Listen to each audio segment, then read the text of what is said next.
Fala pessoal, dando continuidade ao assunto consorciação de hortaliças, nós vamos estudar agora a terceira parte referente a este assunto, onde nós vamos tratar dos tópicos eficiência biológica da consorciação e vamos ver um pouquinho também sobre a vantagem monetária e a vantagem monetária corrigida. Também tem a ver com eficiência, mas mais com eficiência econômica. Então vamos lá.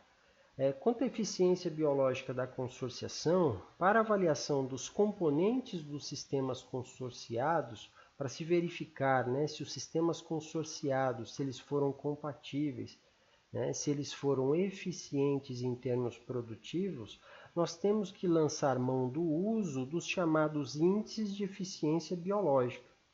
Nós destacamos aqui para vocês 4 como os principais e os mais recorrentes, citados aí na literatura científica. O principal deles é o Índice de Uso Eficiente da Terra, o ET. Nós vamos estudar um pouco mais detalhadamente no próximo slide. Também tem a contribuição relativa da cultura ao ET, o CRC, a razão de área equivalente no tempo, o RAET, e o Índice de Produtividade do Sistema, que é o IPS. Então vamos lá. Quanto ao uso eficiente da terra, o ET, ele indica se houve ou não vantagem produtiva para a consorciação estudada.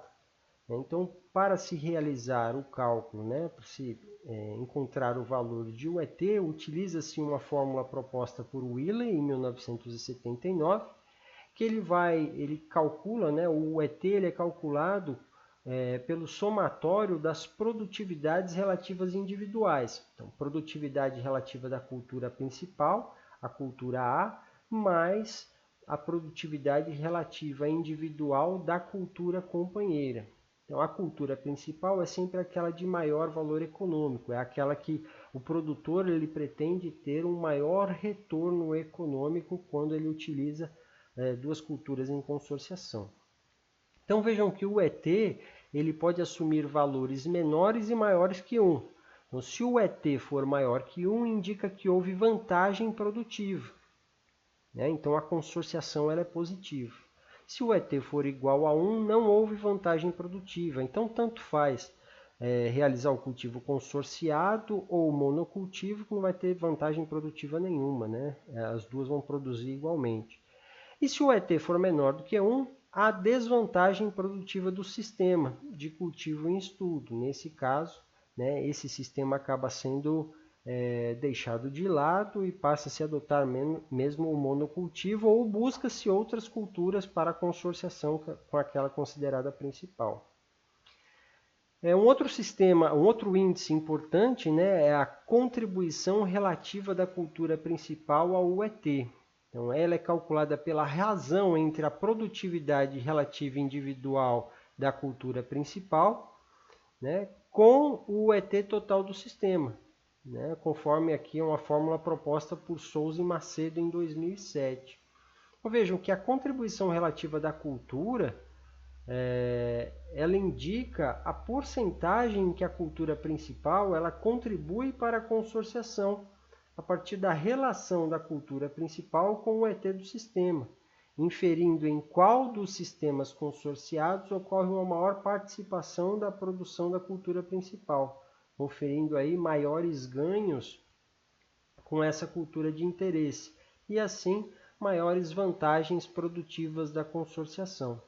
Então, às vezes você vai pegar e testar, Você tenta comparar aí diferentes consorciações. Você pega uma cultura, por exemplo, como o rabanete, e você vai consorciar essa cultura do rabanete com outras culturas de menor valor econômico, como, por exemplo, coentro, salsinha, manjericão, dentre outras, dentre outras culturas aromáticas. Então, quando você encontra um CRC maior em uma dessas consorciações, a tendência é que você indique essa consorciação como aquela mais vantajosa economicamente. Por quê? Como mais eficiente biologicamente e também economicamente. Porque a contribuição da sua cultura principal, aquela que te dá o maior retorno econômico, a quantidade produzida de rabanete da cultura principal ali, aquela que contribui mais, né, para o UET, é a cultura que apresenta aí, que vai te dar um maior retorno econômico. Outra aqui é a razão, outro índice, né, importante, é a razão diária equivalente no tempo. Então, para o cálculo da RAET, utiliza-se uma metodologia proposta por Yebesh e McCollum, uma metodologia de 1987, e o destaque que eu faço aqui nessa equação é o tempo, né? O tempo de permanência tanto da cultura principal no campo, quanto da cultura secundária no campo.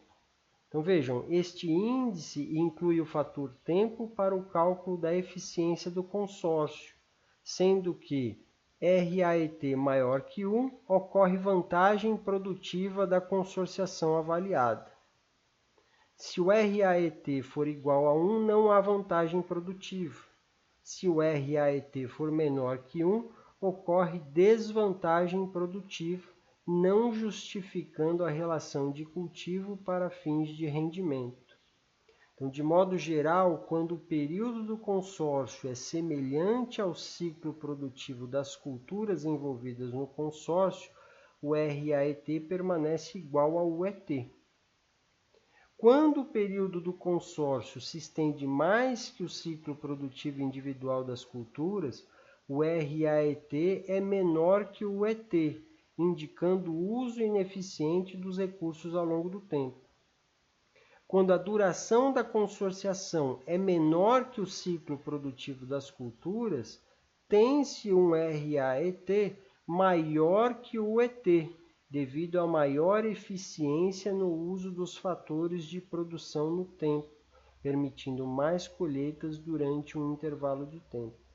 Então, quando há precocidade de produção, o RAET ele vai apresentar um valor maior que 1, então ocorre vantagem produtiva. Agora, se houver retardo na produção, o valor desse RAET ele vai ser menor que 1, e aí então não vai justificar a consorciação passa a não ser positiva. Então veja, a razão diária equivalente no tempo, ela oferece uma avaliação mais precisa, de modo que ela acaba comparando, né, a relação temporal entre as espécies consorciadas, a partir do tempo de início da consorciação até a colheita de ambas as espécies, sendo um índice mais apropriado do que o UET, onde não se considera o fator tempo. Quanto ao índice de produtividade do sistema, ele é determinado por uma metodologia, né, desenvolvida por Odo em 1991. Está aqui, né, leva em consideração o rendimento das culturas tanto em monocultivo quanto no cultivo consorciado. A grande vantagem do IPS é que ele padroniza o rendimento da cultura secundária em relação à cultura principal, né, de modo que uniformiza a cultura consorte para a cultura principal, possibilitando comparação entre sistemas consorciados. Então vejam, caso o índice de produtividade do sistema consorciado seja maior que no monocultivo, ocorre uma maior estabilidade produtiva nos consórcios. Então, nesse caso, viabiliza o seu consórcio, né? Viabiliza esse consórcio que é desenvolvido, devido a uma melhor exploração da área e maior eficiência aí na utilização dos insumos de uma forma geral. Com relação à vantagem monetária e vantagem monetária corrigida, VMC, a vantagem monetária ela é calculada através da expressão proposta por Wheeler em 79.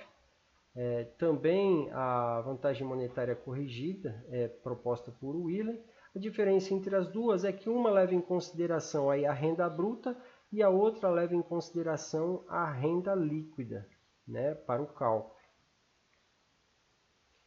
Nesse artigo aqui, né, performance agronômica e eficiência biológica de couve de folha consorciada com espécies aromáticas condimentares, esses pesquisadores avaliaram esses índices, né? Avaliaram aí o uso eficiente da terra, também avaliaram aí a contribuição relativa da couve aqui no caso, né? ao UET, também avaliaram a razão diária equivalente no tempo, o índice de produtividade do sistema e avaliaram aí também a questão da vantagem monetária. Então, em termos do uso eficiente da terra, nós vemos que todas as consorciações, a consorciação de couve de folha com coentro, couve de folha com cebolinha, couve de folha com salsa e couve de folha com manjericão, elas apresentaram um UET, nesse caso aqui, um uso eficiente da terra superior a 1. Então, mostrando que todas essas consorciações elas foram vantajosas, elas apresentaram uma maior eficiência de utilização da terra. Com relação à contribuição relativa da couve ao UET, nós vemos aí que uma das culturas, uma das consorciações se destacou frente às demais, que foi a consorciação da couve de folha com a salsa, que apresentou aí uma contribuição da couve para o sistema de 63%, uma contribuição relativa para a consorciação de 63%. Então, a couve ela é uma cultura, ela é considerada a cultura principal nessa consorciação, porque economicamente é ela que vai dar o maior retorno para o produtor. Da mesma forma, com relação à questão da razão diária equivalente no tempo, com relação à razão diária equivalente no tempo, também a couve com a salsa foi a que apresentou o maior valor, então sendo aí também a mais indicada. Com relação ao índice de produtividade do sistema, nós vemos aí que mais uma vez a couve combinada com a salsa foi aquela que proporcionou uma maior produtividade, aí mais do que 9 toneladas, quase 4 toneladas a mais, na verdade 3,25 toneladas aí a mais do que a segunda melhor. E em termos de vantagem monetária, mais uma vez, a couve de folha consorciada com salsa foi a que apresentou aí uma maior vantagem monetária, seguida muito de perto aí pela combinação da couve, consorciação da couve com o coentro, sendo indicada aí como a consorciação de destaque, para a couve de folha, que seria a cultura secundária, a salsa. É isso aí, pessoal. Nós chegamos aqui ao final da parte 3 desse assunto, consorciação de hortaliças. Se vocês tiverem tempo, já clica aí e vão assistir a quarta e última parte referente a este assunto.